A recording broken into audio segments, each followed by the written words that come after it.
Hello मेरे प्यारे बाबू and मेरे छोटे छोटे पौधे। आप लोग कैसे हैं? उम्मीद करते हैं सही होंगे, स्वस्थ होंगे, मस्त होंगे। ठीक है। आज हम एक नया चैप्टर स्टार्ट करने जा रहे हैं। इससे पहले हमने यूरोप में राष्ट्रवाद देखा था। अब जो हम देखने वाले हैं समाजवाद और साम्यवाद देखने वाले हैं। ठीक है मेरे प्यारे छोटे छोटे पौधे। तो आज समाजवाद और साम्यवाद को थोड़ा विवरण रूप से समझते हैं, उसको पूरा वितरण करते हैं। ठीक है। तो समाजवाद क्या होता है मेरे जनसाथी? समाजवाद एक ऐसी विचारधारा है जिसके अंतर्गत सभी वर्गों को क्या किया जाता है? समान अधिकार मिलता है। क्या मिलता है? समान अधिकार मिलता है। आपको भाषा से उतना ज्ञात नहीं हो रहा है तो उसको हम अपने दूसरे तरीके से समझाने का हम क्या कर रहे हैं? कोशिश करते हैं। ठीक है। सबसे पहले आप एक बात बताइए। ठीक है। जब मान लीजिए आपकी कोई चीज है तो वो किसका होगा? आप ही का होगा। ठीक है। तो मान लीजिए क्या कहना चाह रहे हैं हम? आपकी आपकी चीज है। क्या है? चीज आपकी है। आपकी चीज आपकी है। आपकी चीज आपकी है। ठीक है। लेकिन सॉरी सॉरी सॉरी सॉरी लेकिन सरकार सरकार उस पर नियंत्रण रखती है। क्या करती है? रखती है। ठीक है। इससे भी समझ में नहीं आता है तो हम एक उदाहरण देके समझा रहे हैं। ठीक है। एक बार हम फिर से बता दे। आपकी चीज है, आपकी है। ठीक है। आपकी चीज आपकी है, लेकिन सरकार उस पर अपना क्या करती है? नियंत्रण रखती है। क्या रखती है? नियंत्रण रखती है। जैसे हम एक उदाहरण के रूप में समझे, जब थोड़ा बहुत लगे कि हमें अच्छा लगा है पढ़ने में तो इसे जरूर से जरूर शेयर कीजिएगा। ठीक है मेरे जन परिधियों और मेरे छोटे छोटे परियों एंड मेरे बाबुओं। तो हम इसको उदाहरण के रूप से समझते हैं। ठीक है। मान लेते हैं राजू के पास, क्या मेरे जनप्रतिनिधियों, राजू के पास क्या है? एक फैक्ट्री है। क्या है मेरे बाबू? फैक्ट्री है। ठीक है। और फैक्ट्री किसका रहेगा? राजू का ही रहेगा। राजू के पास फैक्ट्री है तो फैक्ट्री किसका रहेगा? फैक्ट्री राजू का ही रहेगा। ठीक है। तो फैक्ट्री राजू की ही रहेगी। ठीक है। राजू के पास एक फैक्ट्री है तो फैक्ट्री किसका होगा? राजू का ही होगा। लेकिन सरकार यह तय करेगी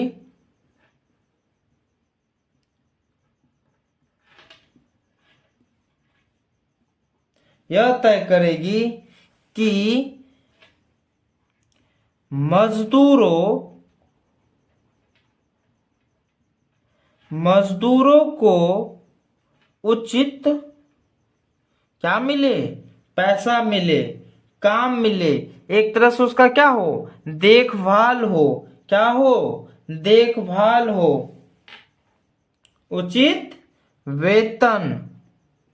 पैसा मिलना को क्या बोलते हैं? वेतन ही बोलते ना। मंथली जो मिलता है हमको बोलते हैं ना, आपको कितना मंथली वेतन मिल रहा है। ठीक है। वेतन मिले उसको क्या कहेंगे? और एक चीज और लिख देते हैं, वेतन, उचित वेतन मिले और काम का क्या हो, तय क्या हो। ये नहीं हम काम बोलेंगे 5 घंटा का और हम उससे करवाएंगे 10 घंटा का। तो क्या होना चाहिए? काम के घंटे तय होना चाहिए। काम के घंटे घंटे तय होना चाहिए। क्या होना चाहिए मेरे प्यारे प्यारे बाबू? तय होना चाहिए। ठीक है। उसके बाद क्या? फैक्ट्री में जो भी मुनाफा होता है उसका एक हिस्सा आपको क्या करना पड़ेगा? समाजवाद में लगाना पड़ेगा। क्या करना पड़ेगा मेरे प्यारे बाबू? समाज के कल्याण में करना पड़ेगा। क्या करना पड़ेगा? कल्याण में। तो मुनाफे के कुछ हिस्से, मुनाफे के कुछ हिस्से समाज कल्याण में देना होगा। ठीक है। तो इससे आप थोड़ा बहुत अंडरस्टैंडिंग, क्या पूरा अंडरस्टैंडिंग हो गए होंगे। हम क्या बोले? राजू के पास फैक्ट्री है और वो फैक्ट्री किसका होगा? राजू का ही होगा। इसमें अलग हो जाता है, ये नहीं जो सोचेगा जो राजू का फैक्ट्री उसका तो उसका ही तो होगा। इसमें बात अलग हो जाता है, इसलिए हम ये लाइन लिखे हैं। ठीक है। लेकिन सरकार यह तय करेगी मजदूरों को उचित वेतन मिले और काम के घंटे क्या होना चाहिए? तय होना चाहिए। अभी जस्ट बताए, हम बात करेंगे 5 घंटे का और आप हमसे करवाओगे 8 घंटे, तो ये उचित बात नहीं है। मुनाफे जो होगा उसका जो है कुछ हिस्सा आपको क्या करना पड़ेगा? समाज कल्याण में देना पड़ेगा। ठीक है। निजी संपत्ति पर आपका नियंत्रण किसका रहता है? सरकार का रहता है। तो एक लाइन और लिख लीजिएगा, निजी संपत्ति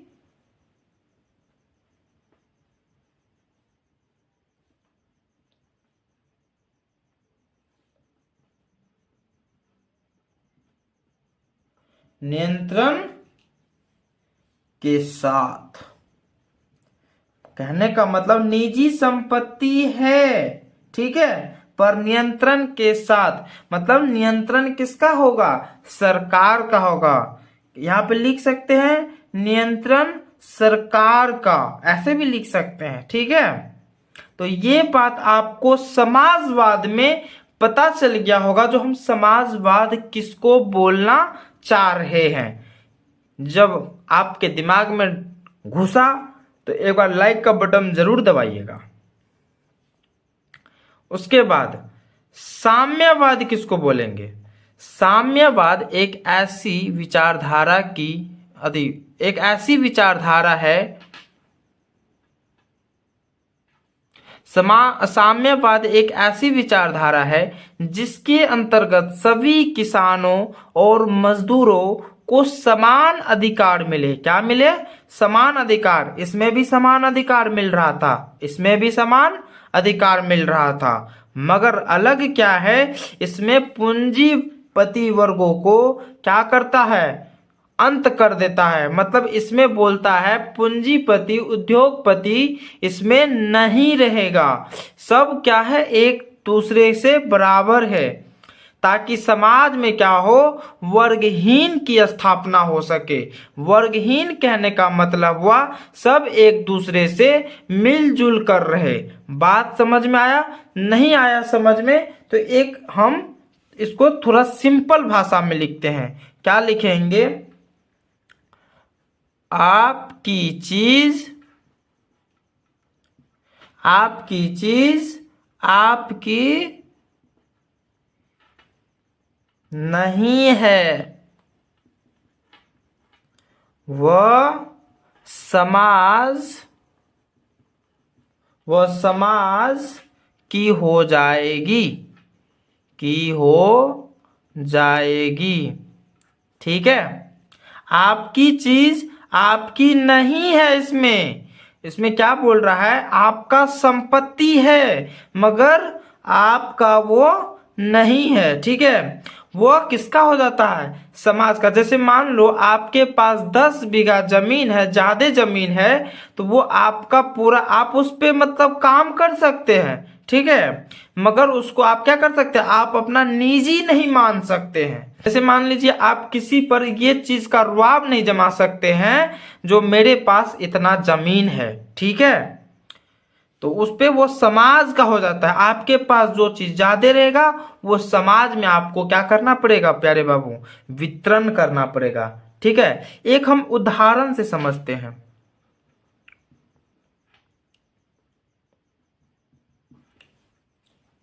राजू के पास एक फैक्ट्री है। क्या है, फैक्ट्री है। फैक्ट्री सही है, फैक्ट्री है।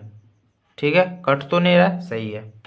राजू के पास क्या है, एक फैक्ट्री है, मगर इसमें क्या हो जाएगा, इसमें आपको मालिक का हक नहीं मिलेगा। क्या नहीं मिलेगा, मालिक का हक नहीं मिलेगा, नहीं मिलेगा। ठीक है, इसमें क्या होगा, मालिक का हक नहीं मिलेगा। तो फिर इसमें जो राजू है वो अन्य मजदूरों की तरह क्या करेगा, काम करेगा। राजू जो है अन्य मजदूरों के तरह क्या करेगा, काम करेगा।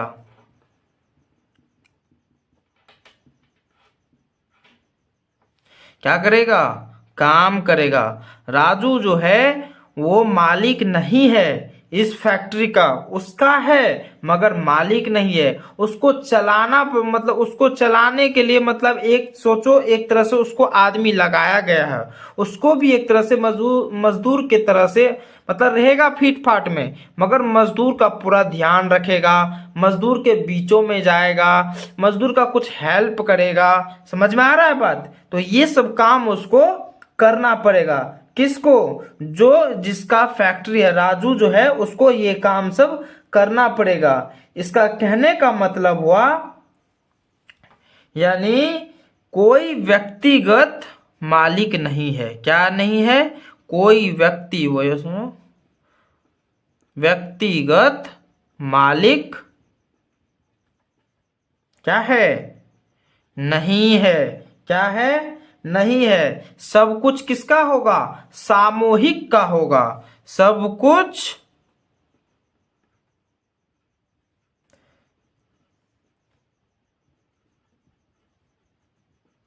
सामूहिक होगा। ये बात जब आपको चमका तो आप एक बार, बहुत सारे क्या होते हैं बच्चे समाजवाद और साम्यवाद को समझ नहीं पाते हैं, तो उसको मैंने एक पूरे उदाहरण के रूप से समझाया है। ठीक है बाबू, तो जब ये बात आपको चमका तो एक बार जरूर से लाइक जरूर ठोके और कमेंट बॉक्स में स्माइल का इमोजी जरूर भेजे। ठीक है बाबू, समाजवाद की उत्पत्ति 18वीं शताब्दी में औद्योगिक क्रांति के कारण समाजवाद की उत्पत्ति हुई थी। क्या बात समझ में आया, कब हुआ था, 18वीं शताब्दी में। किस चीज का, समाजवाद का। एक बात और, समाजवाद का जनक किसको कहा जाता है, तो सेंट साइमन को कहा जाता है। इस बातों को आप ध्यान में रखिएगा। ठीक है, रॉबर्ट ओवेन को समाजवाद का पिता कहा जाता है। और साम्यवाद का जनक किसको कहा जाता है, तो कार्ल मार्क्स को कहा जाता है। किसको, कार्ल मार्क्स को कहा जाता है। इसको कार्ल मार्क्स के बारे में आगे पढ़ेंगे। ठीक है, तो एक चीज और, 1827 ईस्वी में क्या हुआ था, समाजवाद शब्द का पहला बार प्रयोग किया गया था। कब? 1827 ईस्वी में। ये इतना इम्पोर्टेंट नहीं है, ठीक है, मगर हाँ ये जरूर इम्पोर्टेंट है, 18वीं शताब्दी में औद्योगिक क्रांति के कारण समाजवाद का क्या हुआ था? उत्पत्ति हुआ था। ठीक है, एक बात और, समाजवाद का जनक किसे कहा जाता है? सेंट साइमन को कहा जाता है। ये भी बातों को आप ध्यान में रखिएगा, ठीक है। श्रमिक पे अत्याचार क्या क्या होता था वो थोड़ा बहुत के बारे में जान लेते हैं, ठीक है। श्रमिक पे बहुत सारा अत्याचार होता था। किसका? तो पूंजीपति उद्योग, पूंजीपतियों सबका, जो जिसके पास ज्यादा पैसे वाले जो आदमी थे वो गरीबों पर बहुत ज्यादा अत्याचार कर रहे थे। क्या कर रहे थे? अत्याचार कर रहे थे। कैसे? तो वो सब जो क्या कर रहे थे, उस सब का श्रमिक को ऐसा जिंदगी दे दिया था जो नरकीय जिंदगी से भी क्या था? बेहतर था। नरक, वो सब नरक में जाना पसंद करता था वो, मगर जिंदगी जीना पसंद नहीं कर रहा था। ऐसा मतलब जिंदगी दे दिया था। सो कैसा उसको उसके साथ व्यवहार होता था? तो उसको जो क्या करता था, जितना काम करता था उसका उसे पैसा नहीं मिलता था। पहला, उससे ज्यादा काम करवाया जाता था। नहीं काम करता तो उसको बहुत मारा जाता था। मार पीट के, ऐसे घसीट पसीट के, जैसे होता ऐसे उससे क्या करवाया जाता था? काम करवाया जाता था। ठीक है बाबू। तो उसको जो है मतलब समाज में रहने के लिए एक तरह से नरक का जीवन जैसे जी रहा था। ठीक है, समाज में वो अपना संगठन नहीं बना सकता था। एक भी संगठन बना लिया, पता जैसे चल जाता था, तो उस श्रमिक लोगों को क्या कर देता था? दुर्दशा कर देता था, बहुत अधिक मतलब मारता था। ठीक है, तो ज्यादा घंटा तक तो काम करवाता था। अभी जस्ट बताया, जो काम ज्यादा करता था तनख्वाह बहुत कम देता था। काम भी ज्यादा ले रहा है और तनख्वाह भी कम दे रहा है। ठीक है, तो इसको हम क्या कर लेते हैं, यहाँ पे लिख लेते हैं। ठीक है बाबू। पूंजीपतियों के स्वार्थ से या अत्याचार से श्रमिक लोगों का जीवन कैसा हो गया था? नरकीय जीवन हो गया था। क्रूर शोषण हो रहा था, पूरी तरीके से उसका क्या जाता था? शोषण किया जाता था। कम तनख्वाह दिया जाता था। ज्यादा काम करवाया जाता था। ज्यादा काम करवाया जाता था। ठीक है, श्रम संगठन नहीं बना सकते थे। मारता पीटता बहुत था। ठीक है, अब इसके आगे देखते हैं। औद्योगिक क्रांति के कारण समाज में दो वर्ग आ रहे थे। कौन कौन सा? एक पूंजीपति, एक श्रमिक। पूंजीपति जो हो रहा था दिनों प्रतिदिन क्या हो रहा था? मजबूत होते जा रहा था। क्यों? उसको बैठे बैठे रोटी मिल रहा था और वो क्या कर रहा था? ठूस रहा था। ठीक है, और श्रमिक जो हो रहा था दिन प्रतिदिन क्या हो रहा था? आर्थिक स्थिति उसका तेजी से क्या हो रहा था? पतन हो रहा था। कहने का मतलब खत्म हो रहा था, जिसके कारण से वो क्या हो रहे थे? भूख से मर रहे थे। ठीक है, बहुत बच्चे औद्योगिक का मतलब नहीं समझा होगा। औद्योगिक कहने का मतलब हुआ जो पहले जो हाथ से काम चल रहा था फैक्ट्री सब में, वो मशीनों के द्वारा काम होने लगा था। मतलब तेजी से क्या होने लगा था? मशीनों का प्रचलन चल गया था, इसीलिए उसे औद्योगिक क्रांति कहा जाता है। ठीक है, तो इसलिए श्रमिक लोगों पे बहुत ज्यादा और अत्याचार करने लगा था। क्यों? क्योंकि सोचता था हमारा काम मशीन ही कर देगा। ठीक है, फिर उसके बाद क्या होता है, मतलब कुछ समय के बाद कुछ आर्थिक दुर्दशा को देखकर कुछ समाज में जो होते हैं, कुछ सामाजिक लोग जो हैं वो क्या होते हैं, राष्ट्र के प्रति प्रेम जागता तो जरूर है। कुछ लोग दयावान होते हैं, कुछ लोग दिल के बहुत साफ होते हैं। जरूरी थोड़ी है सभी पूंजीवादी लोग क्या हो, दिल का बुरा ही हो, ऐसा जरूरी नहीं होता है। ठीक है, जैसे रॉबर्ट ओवेन बहुत बड़े उद्योगपति थे, फिर भी वो दिल का बहुत बड़े आदमी थे। ठीक है, तो इसी प्रकार से मतलब श्रमिकों का क्या हो रहा था, जगत में दुर्दशा हो रहा था, जब पतन हो रहा था ठीक है। उसी समय कुछ महत्वपूर्ण राष्ट्रवाद भक्तों के विचारकों जो थे वो क्या कर रहे थे, मार्गदर्शन प्राप्त कर रहे थे। कौन? कुछ राष्ट्रवादों का जो पढ़े लिखे थे श्रमिक लोग सब कुछ पढ़े लिखों के मतलब पास जाते और उसका क्या होता, मार्गदर्शन, वो उसको समझाता था तुम्हारे साथ ऐसा हो रहा है, तुम ऐसा क्यों सहन कर रहे हो। कहने का मतलब ये हुआ।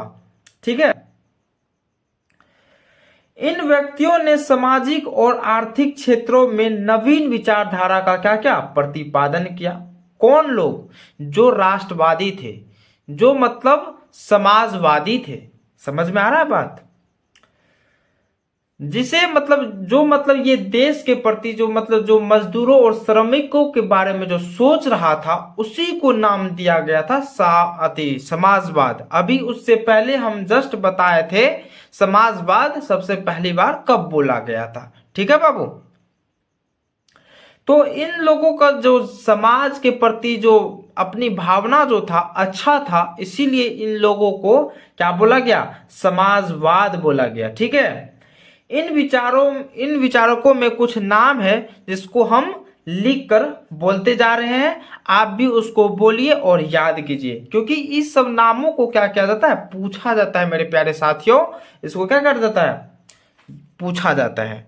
तो पहला जो था कौन था, सेंट साइमन, जो कि ये सब क्या थे, हम इसमें लिख देते हैं समाजवाद के कुछ कार्यकर्ता।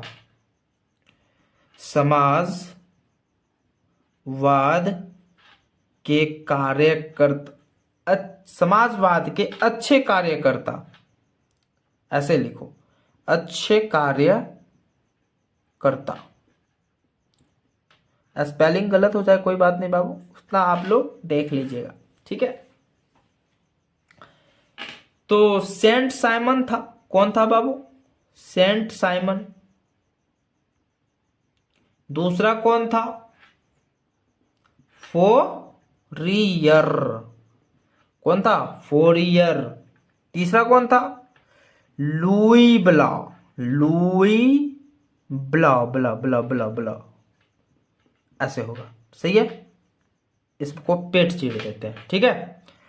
फिर रॉबर्ट, रॉबर्ट ओवेन, इसको क्या कहा जाता है, समाजवाद का फादर कहा जाता है। इसको जनक, फादर और जनक में अलग अलग होती है थोड़ी बहुत, मगर इसको थोड़ा याद रख लेना है। ये भूल जाए कोई बात नहीं, मगर इसको जरूर याद रखना। ये इसको क्या बोला जाता है, जनक बोला जाता है।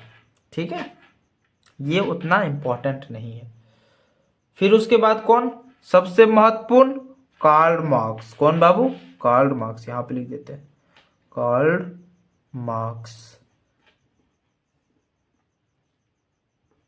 ठीक है, कार्ल मार्क्स। ये सब क्या थे, समाजवाद लोग थे। कैसा लोग थे, समाज के प्रति सोचते थे। ये श्रमिकों के बारे में बहुत अच्छा सोचते थे। ठीक है।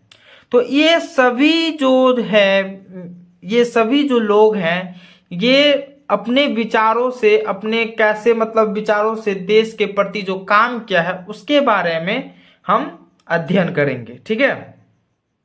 सबसे पहले बात, एक बात और जान ले, जो इसको जो है दो भागों में बांटा गया है। एक क्या बांटा गया है, कार्ल मार्क्स के पूर्व समाजवाद और कार्ल मार्क्स के बाद समाजवाद। ठीक है, इसको ऐसे दो तरफों में बांटा गया है। पूर्व वाले को हम क्या बोलते हैं, यूटोपियन समाजवाद बोलते हैं। किसको, कार्ल मार्क्स के पूर्व समाजवाद को।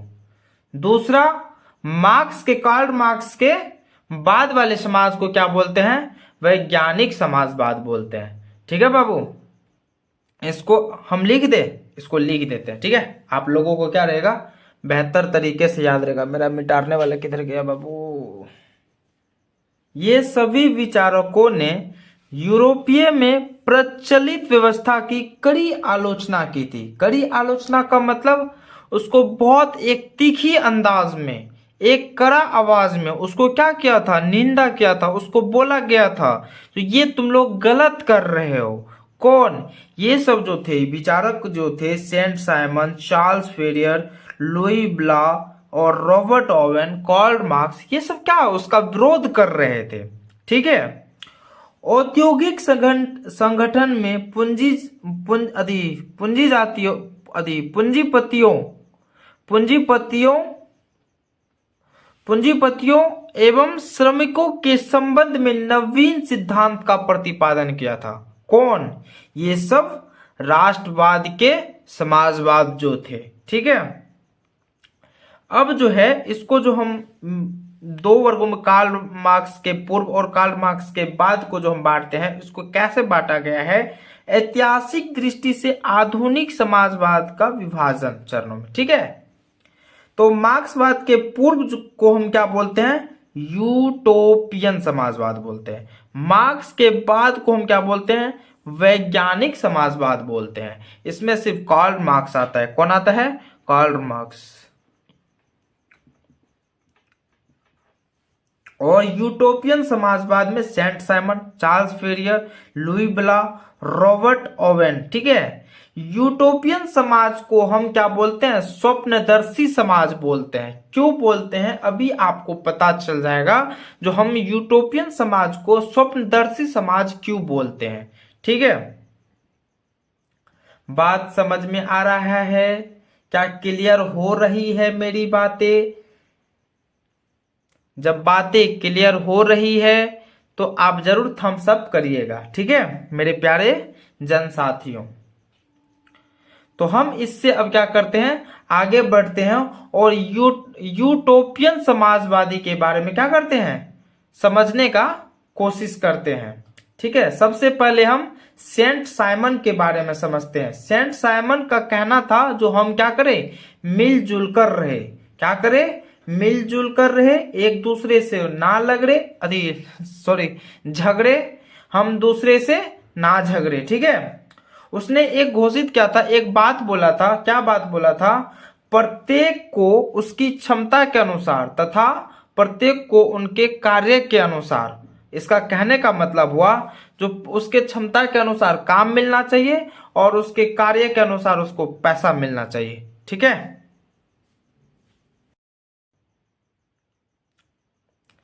यूटोपियन समाजवाद, इसमें पहला नंबर पे आता है फ्रांसीसी विचारक सेंट साइमन। ठीक है। इसका जो विचार था, ये सोचते क्या थे? ये सोचते थे सभी को मिलजुल कर क्या करना चाहिए, रहना चाहिए और किसी का भी शोषण नहीं होना चाहिए।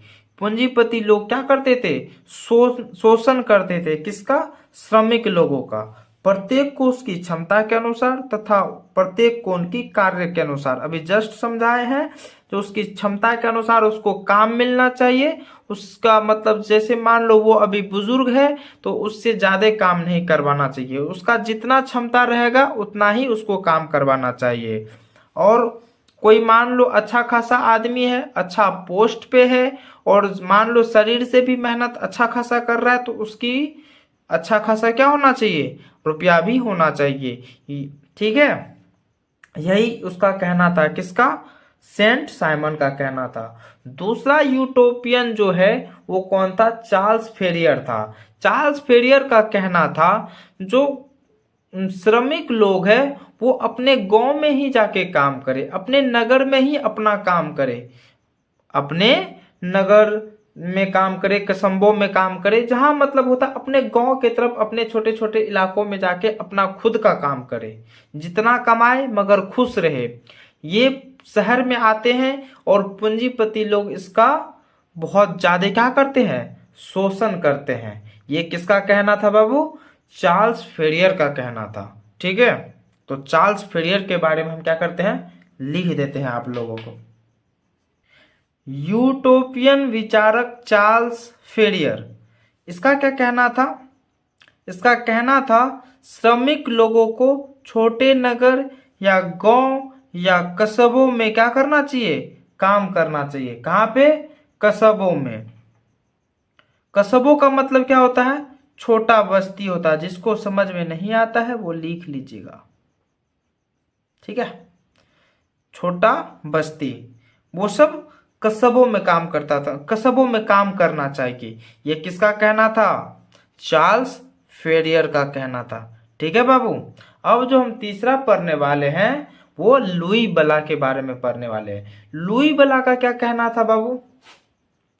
लुई बला भी उद्योगपति का क्या करता था? विरोध तो सब करता था, विरोध तो सब करता था, ये भी करता था, ये भी करता था, लुई बला भी करता था, रॉबर्ट ओवन भी करता था, कार्ल मार्क्स भी करता था, सब करते थे। ठीक है। तो मगर लुई बला का ये कहना था हम समाज सुधार से पहले हम राजनीतिक का सुधार करें। तो वो जो है इसलिए वो बोला था क्योंकि वो राजनीति में प्रवेश किया गया था, प्रवेश भी किया था, वो राजनीति में भी मतलब भाग लिया था। कौन? लुई बला। इसलिए उसने बोला जो मतलब समाज के आर्थिक स्थिति को सुधारने से पहले हम राजनीतिक स्थिति को सुधारा जाए। ये किसका कहना था? लुई बला का कहना था। ठीक है बाबू। तो तीसरा कौन था? फ्रांसीसी यूटोपियन लुई बला। इसका भी जस्ट बताए, क्या बताए थे? ये एक मात्र चिंतक था जिसने राजनीति में क्या लिया था? भाग लिया था, और आर्थिक सुधार के लिए ये राजनीति को पहले सुधारना जरूरी मानता था। जैसे आप लोग देख लीजिए, बिहार को अभी सबसे पिछड़ा एडुकेशन में माना जाता है, मतलब इसको जो शिक्षित में सबसे पिछड़ा वर्ग माना जाता है। किसको? बिहार को।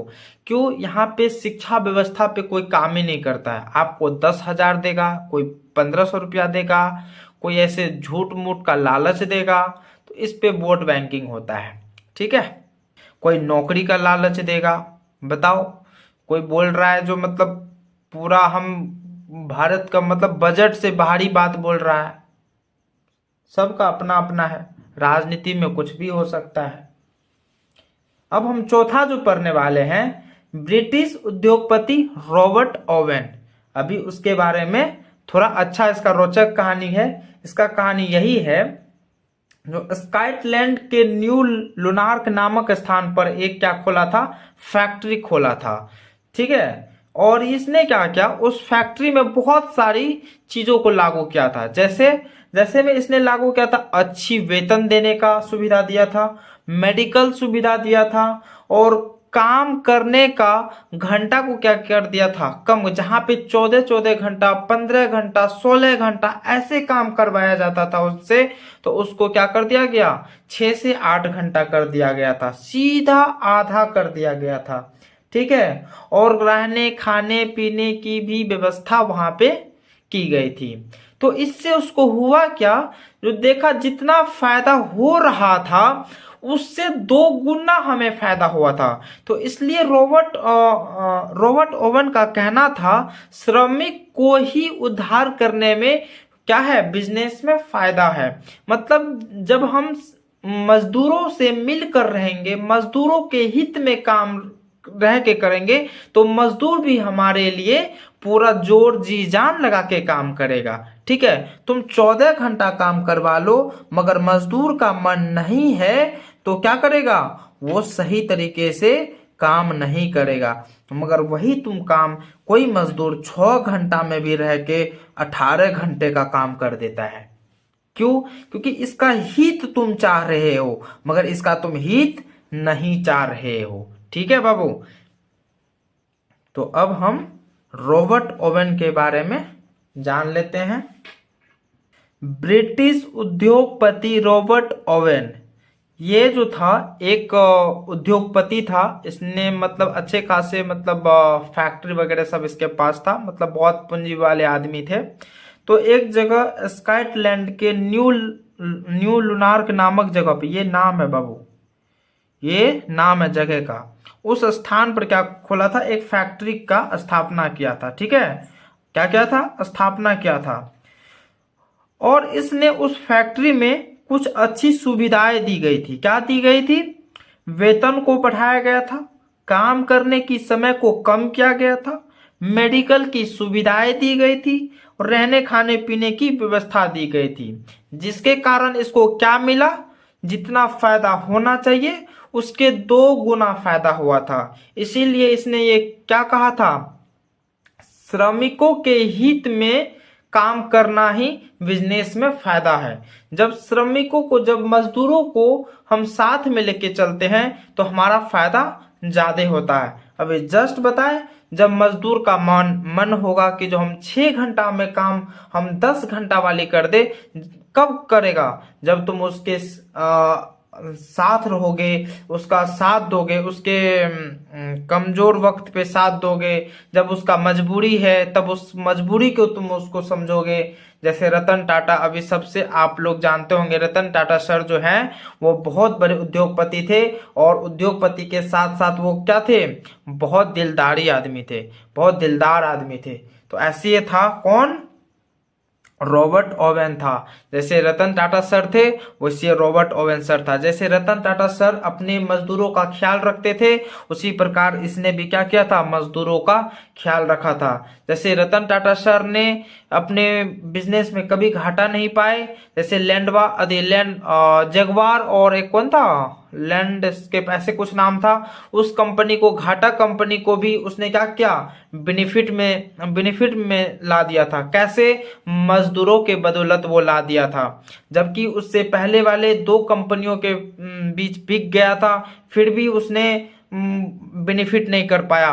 मगर रतन टाटा सर ने जगवार सब कंपनी को, बड़े 2 कंपनी, एक ऐसे एल से कुछ नाम है, हमें ध्यान नहीं आ रहा है, तो वो उसने क्या किया था, पूरा कंपनी को बेनिफिट में ला दिया था, प्रॉफिट में ला दिया था। कौन, रतन टाटा सर। ठीक है, तो आज के लिए इतना ही बाबू। तो जब अच्छा लगे तो subscribe and like and comment. ठीक है बाबू, अब आपसे हम अलविदा लेते हैं। Bye bye.